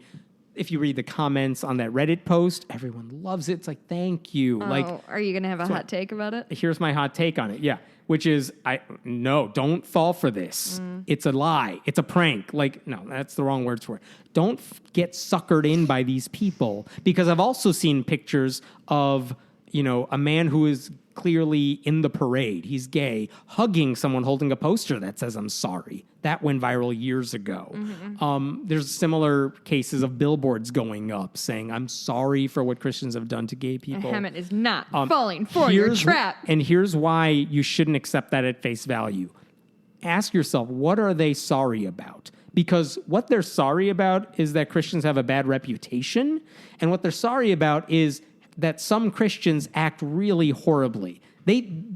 I'm sorry people make it sound like everybody's Westboro Baptist Church saying God hates, fags, basically. And we know that's not the case. But there are people who do hateful things in the name of Jesus against gay people. Here's the question I want to know. Do they support marriage equality? Do they support same-sex adoption? Do they support LGBTQ rights?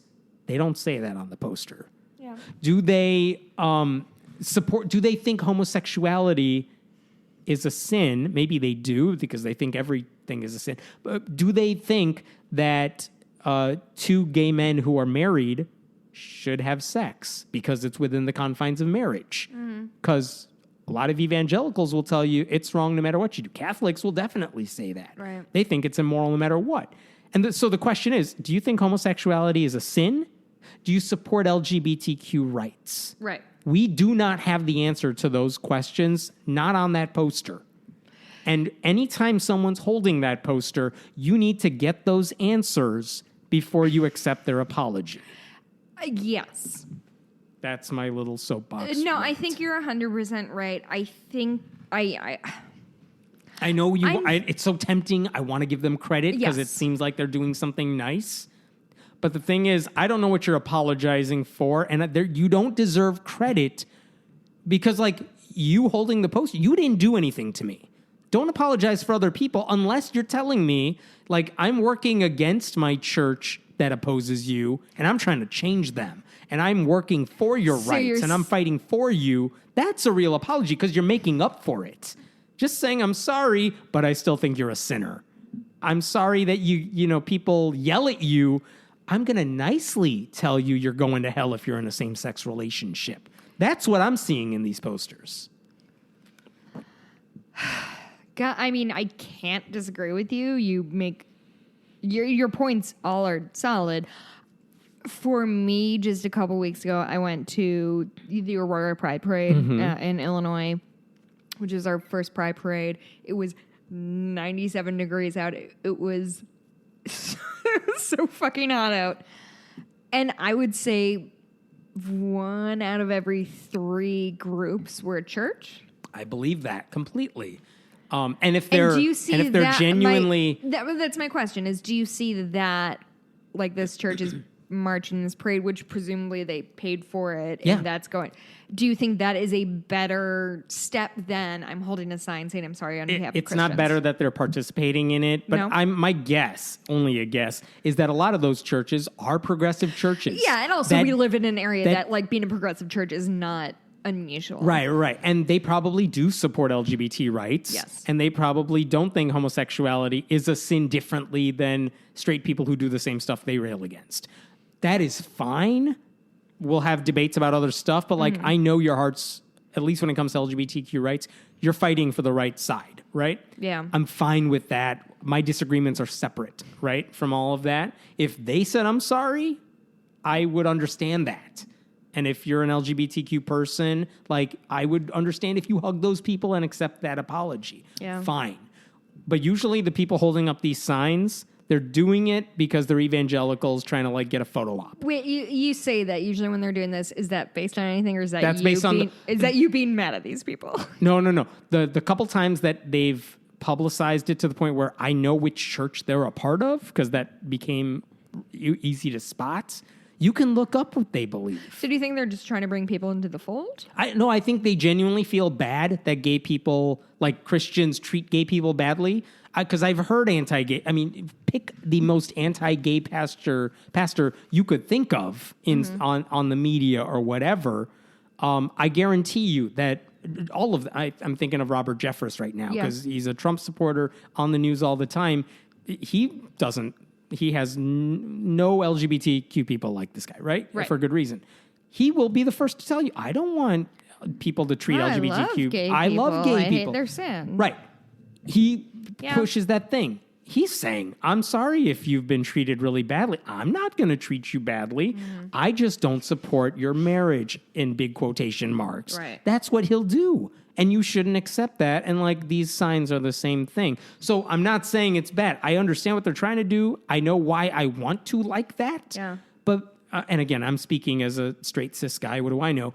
But I'm saying if you are Literally LGBTQ, if you are any of this stuff, like before you are quick to say thank you, because that is what all the comments said online. That's what all the beautiful pictures of like gay people running up to those people holding the signs and hugging them.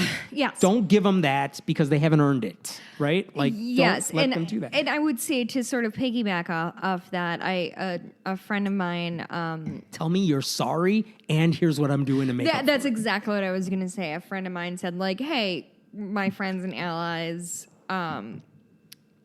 I appreciate you wearing rainbow this June and whatever. Tell me what you're doing the rest of the year. Yes.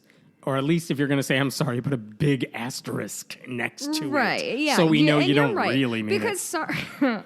Because sorry means nothing without next steps, right? Sorry means if you're in an abusive relationship, which is a metaphor for what the church and largely the gay community or women or whatever are, you can say, I'm sorry for hitting you all you want, but if you don't offer a solution, say, I won't do it again, or this is how I'm going to not do it again, why do I care? No, you're right. I think I just need a ray of light so badly. By the way, as I was right before I left to come here, I did hear about a church that put up a billboard that said either I'm sorry or a variation of it. And I was trying to I told one of the writers on the website, double check what they believe. By the way, we talked about this. There's a website called Church Clarity that says we're going to expose what it is your church believes because we know a lot of you try to hide it. Yeah. So if you're going to talk about... you can't have it both ways. Yeah. You can't be the church... You can't be the inclusive, non-denominational church when you secretly say in fine print somewhere on your website, marriages between one man and one woman. They just say, we just want to tell people what you believe instead of you hiding it. But it turns out that billboard is from one of those inclusive churches that really... because a lot of them do. A lot of them very much, and they are progressive churches. I don't know if I told this story last time, but I went to Pride with my husband and a handful of friends, one of whom is a couple, and one of them grew up very religious, and her wife is sort of waffling, and they're no longer permitted to go to the one wife's church. But she's still very religious and wants to kind of fulfill that. And so we're standing next to them on the barricade. My one friend, the non-religious one, is the one who booed Bruce Rauner from that earlier story. But they're literally every other church that came down, they're like, oh, we tried that church. Oh, we tried that church. I think definitely in the Chicagoland area, because I lived in Lincoln Park for a while, and every church has a rainbow flag flying in front of it, which is great. As long as they mean it. As long as they mean it. And I don't know, and I can't speak for anybody else's experience because I have no interest in finding a church. But if you are going to be welcoming of the LGBTQ community, fucking mean it for once in your life. Can I add one thing before we go to the viewer mail? There's a podcast called Startup. Is it good? The podcast itself? Yeah. Yeah, I like it. Their latest season... It sounded really stressful to me. No, it's good. Certain seasons better than others. I could say that about everything. It's a few years old. It is several. Yeah, they're on season 5, 6, 6, 7, one of those. But is it one usually they follow per season? They vary. Okay. Sometimes they do one new one every episode. So a couple seasons they followed one the entire season. Gotcha. But the point usually they follow a tech company as it gets off the ground and follows it as it goes through good and bad times and stuff like that. The latest season is about church startups because church plants, what do you do when you're trying to get church off the ground? And I was listening to the one episode they've released so far, and I'm like, it's a good episode. It's interesting. But part of me is I'm like, I don't remember rooting for a startup to fail, because failure in this sense would be no one's coming to their church and they can't raise the money to keep it going. Right. And it's well, that's kind of what I want, because I know the type of church we're talking about, a non-denominational evangelical church. How does that fall under the umbrella of a startup? They make the point right off the bat, which is that they're trying to find customers in a sense. They're trying to raise money. They're trying to raise money. They are trying to find leaders and all that stuff. So they said it's very much like a tech company. It parallels a lot of the stuff they've talked about. But it was interesting just because I'm I kind of want to see them crash and burn from a atheist sense. Bitter, as a human, atheist. I'm listening to their stories and I'm oh man, I hope you do well. Yeah. But then I'm wait a minute, no, I don't want them to do well. But so anyway, they've released one episode so far. It was interesting to listen to. You should listen to it. I might have to dig in. Startups and capitalism shit kind of stresses me out. Although I listen to Planet Money every week. What are you doing then? All right, you got reader mail? Yeah, I've actually got two. One is a question, and one is just a really sweet story that I wanted to share, that this world is such a fucking dumpster fire that we just needed to win. So this is the first one, which is a question. Hey, Hem and Jessica, I've been listening to your show for about a month now, and I gotta say I'm totally hooked. Jessica is legitimately hilarious to me. I know, it's weird. Anyway, I was wondering if you guys had some advice for me. I'm a 15-year-old atheist living in a heavily Christian home. Not sure how to describe the sect, though. Point is, no one in my family knows I'm an atheist, and since I'm very strong and adamant about, in my opinions, going to church and faking belief is getting exponentially harder as time goes on. Any advice in the situation would be greatly appreciated. Yours, Josh. P.S. Jessica is actually funny, and I think it's because I'm loud and I swear all the time as well. So before we address his question, Josh, I just first of all thank you for listening, and I appreciate you thinking I'm funny. I would challenge you to consider how you give compliments. I would say that I don't know what sort of peer pressure you're under that you think it's uncool to think I'm funny, and want to make sure everybody knows that. But it's okay to give people compliments without qualification. It's not weird that you think I'm funny. I did comedy professionally for a minute. And I guess I would say that to many listeners. I feel like this has been the month of people saying, I'm funny even though X, or I know everybody else hates you, but you're funny to me. Like, guys, you don't need to qualify compliments. You can just say a nice thing, or you don't have to, or you know what? Don't say anything to me, because I'm a real human and I read all of these things, and sometimes I burst into tears when I'm walking my dog and my husband's confused and I have to say, I read another mean thing about me on the internet, and he says, why do you do that? And I say, I don't know. Anyway, Josh, listen, you're 15.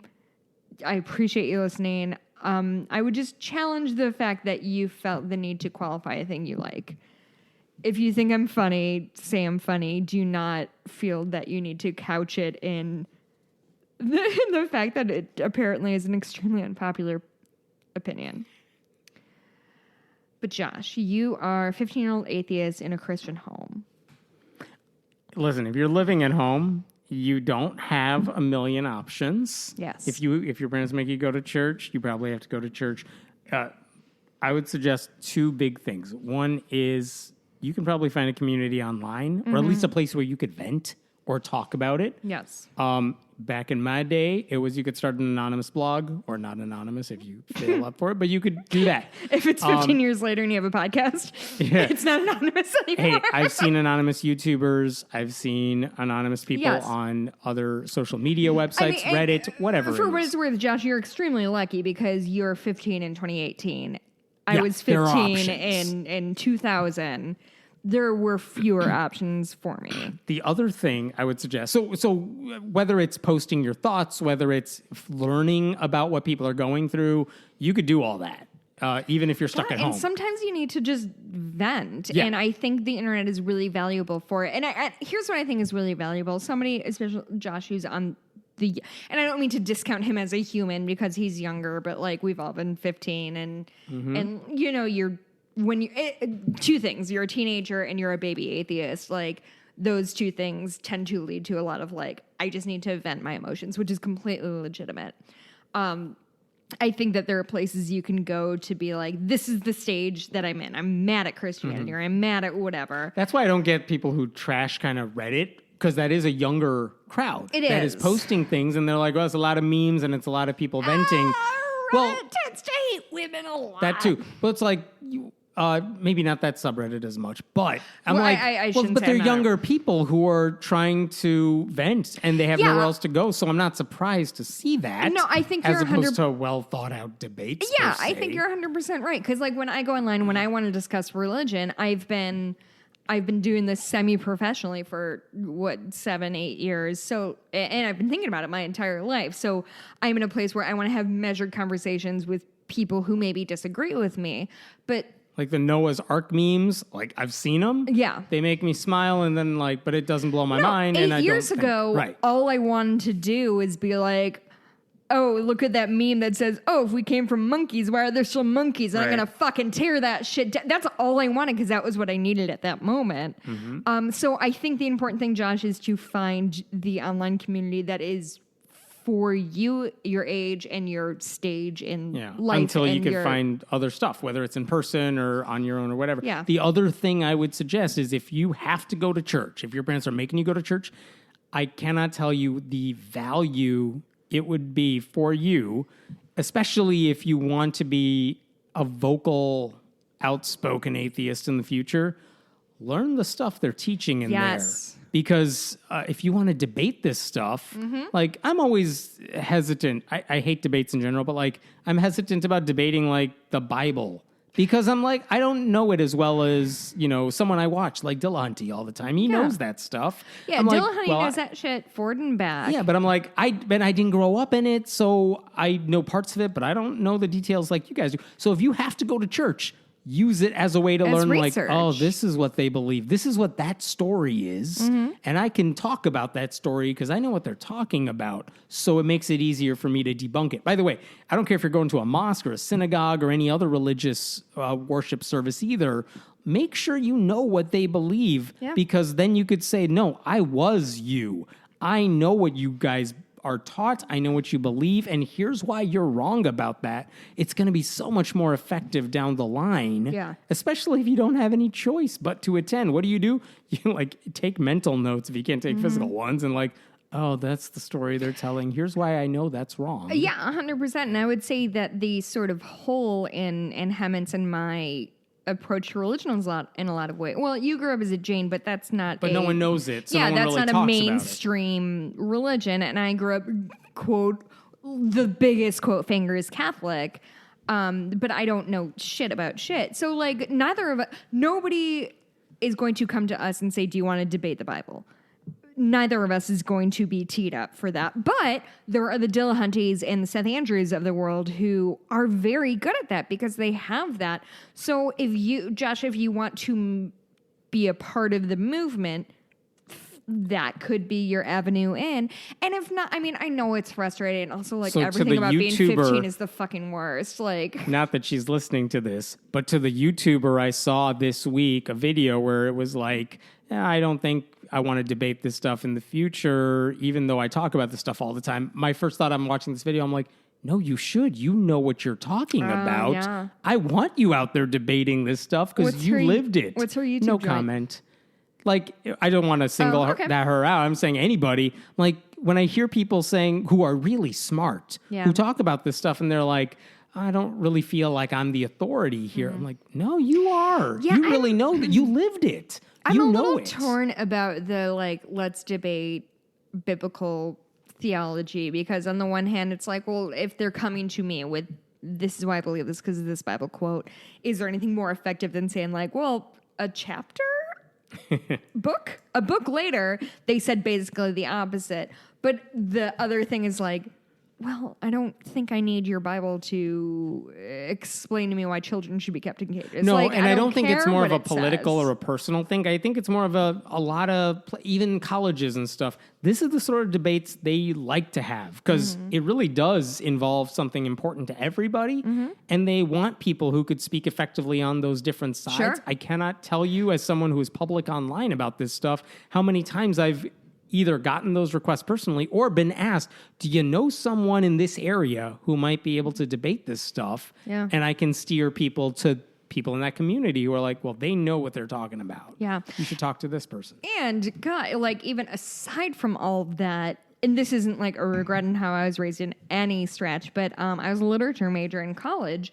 And I read I took an early British literature class or whatever.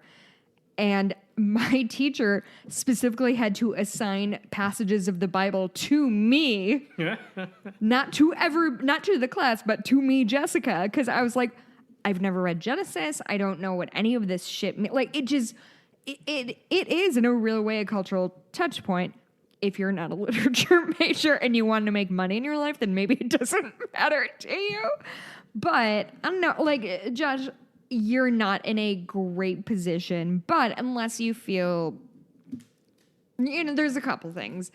If you feel comfortable talking to your parents about your doubts, I think I think that's a good idea if you don't come at them combatively, because your parents want the best for you. And I think coming out as an atheist often seems like sort of an assault on their morals.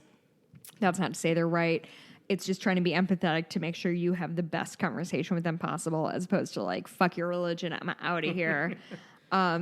If you, I don't know, I just, I don't know, absorb everything you can. And yeah, church is probably hella boring, but learn what you can from it. And good luck, I guess, Josh. I have one more letter I wanted to read. Mm-hmm. This is from Morgan. This isn't a question. It was just I've had a rough couple of weeks. And this letter made me feel really good in my heart. And I wanted to read it because sometimes I feel that we're shouting into a void a little bit. And so I wanted to read this, and because it made me feel good, and maybe it will for you guys too. Hi, Hammond and Jessica. I wanted to share my story and how your podcast has pretty much changed my life. I had called myself a Christian my whole life, 25 years, until a month ago. I was raised in a Christian home and been taught and honestly believed that the Bible was the literal word of God, and that atheists are unfortunate souls that need to be saved, etc. However, in the last few years, since the hypocrisy of evangelicals and conservative Christians have become increasingly obvious, I've been seriously doubting my faith. Mainly, I couldn't make sense of how quote-unquote Christians and evangelicals could be so intentionally cruel to others, and especially why they kept defending Trump. About 2 months ago, I decided I would read the Bible cover to cover with an open mind, and then decide for myself whether this religion was something I wanted to be a part of or not.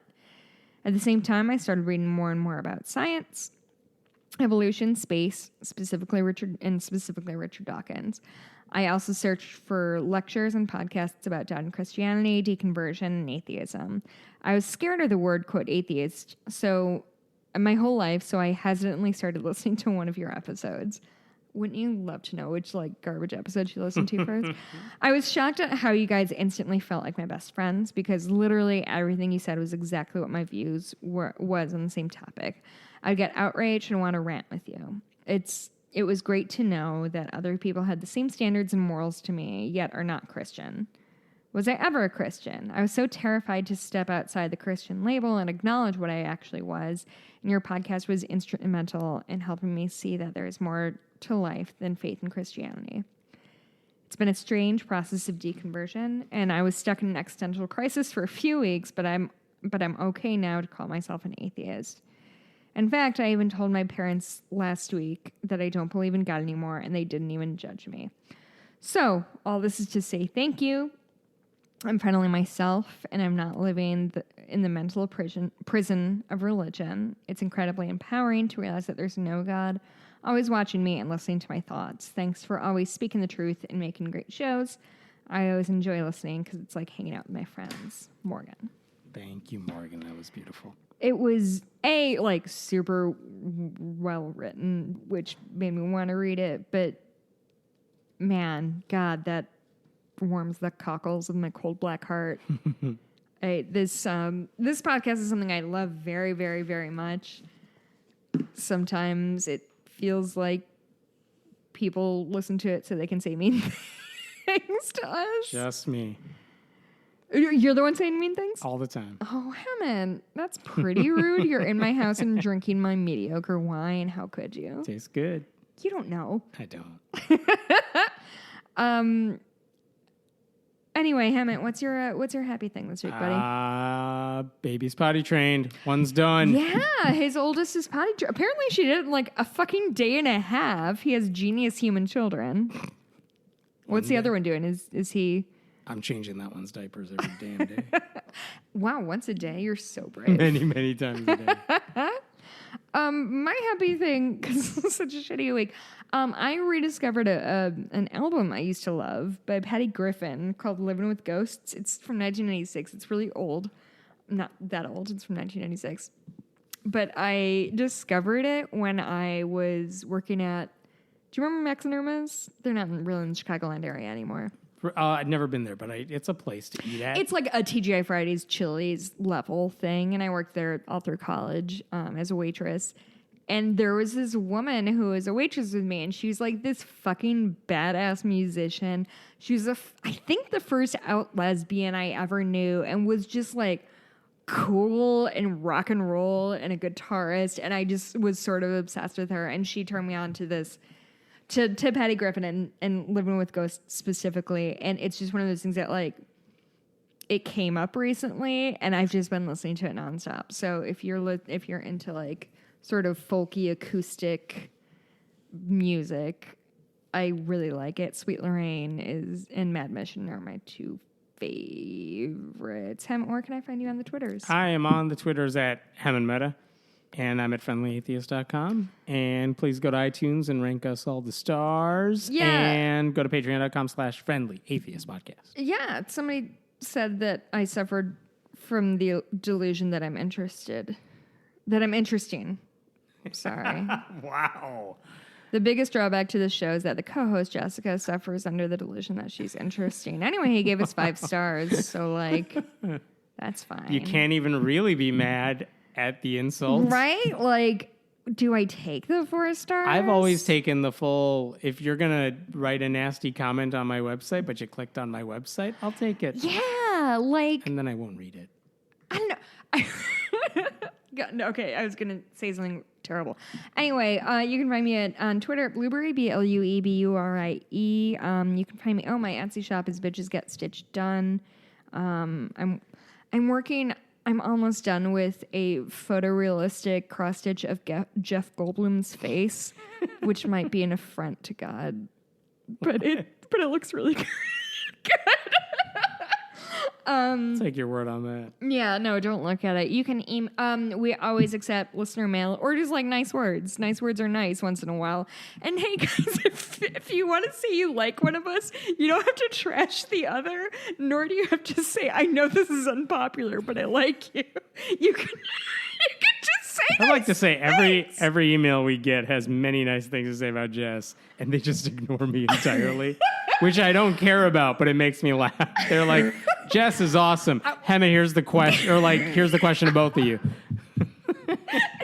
I'm true. right here. But I think people have strong opinions about me, and most of them hate me. And so the ones who like don't hate me are like, just please don't leave it. Oh, being a woman on the internet is the fucking worst. Hey, thank you for listening. Please, if you have questions, if you have nice things to say, if you have shitty things to say, God knows I'll read them all. Send it to friendlyatheistpodcast@gmail.com. Oh, we just posted a bonus episode. We did. I listened to it yesterday. It's very dumb. It's me and my brother talking about the satanic panic of the 1980s. We recorded it over a year ago, and my brother literally wrote into a podcast to make. That's why I've been on your ass, by the way, to get it released. Is because my brother wrote into a fake podcast Judge John Hodgman, to be like, "Can you please make my sister release?" Well, because we recorded it like, we'll eventually we'll miss a week, right? And we just haven't, because we have no lives and we don't do anything. So anyway, that dropped. Everyone should have gotten it. It's on the main feed. Yeah, it's on the main feed. This week, you'll get something else soon, maybe, if I get around to it. Yeah, I would hate to rush you. I got diapers to like change, just half as many as before.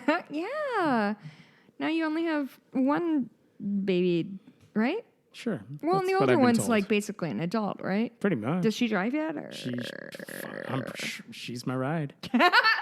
Okay, guys, thank you. Longest episode ever. Yep. Bye. Bye.